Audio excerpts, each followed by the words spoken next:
নাম নিয়ে যদি কেউ কোনো প্রকারের কোনো জায়গায় কোনো অপকর্ম করতে চায় তাকে প্রতিহত করুন, সেখান থেকে আওয়াজ তুলুন। সে বিএনপির যে পর্যায়ে যদি কোনো নেতাকর্মী হয় তার বিরুদ্ধে আওয়াজ তুলুন এবং সেটা তারেক রহমানের কান পর্যন্ত পৌঁছিয়ে দিবেন।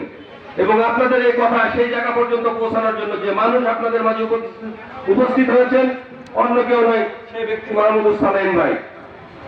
তার কান পর্যন্ত পৌঁছালে দেশটা তারেক রহমানের কান পর্যন্ত পৌঁছাবে।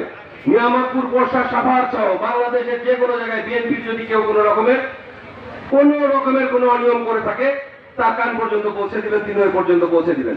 আমরা এটা খালি মুখের জন্য বলছি না। পৃথিবীর ইতিহাসে রেকর্ড 5ই আগস্টের পর থেকে এখন পর্যন্ত দলের নেতাকর্মী যদি কোনো প্রকারের অপকর্ম করেছে, দল সেই দায়ভার গ্রহণ করেছে এবং সেই নেতাকর্মীকে তৎক্ষণাৎ বহিষ্কার করেছে, তার নামে মামলা পর্যন্ত করেছে। আজ পর্যন্ত বাংলাদেশে যতগুলো রাজনৈতিক দল আছে কেউ এই কাজ করে নাই। তা আপনারা এই বাণীগুলো নিয়ে সাধারণ জনগণের কাতার পর্যন্ত পৌঁছাবেন।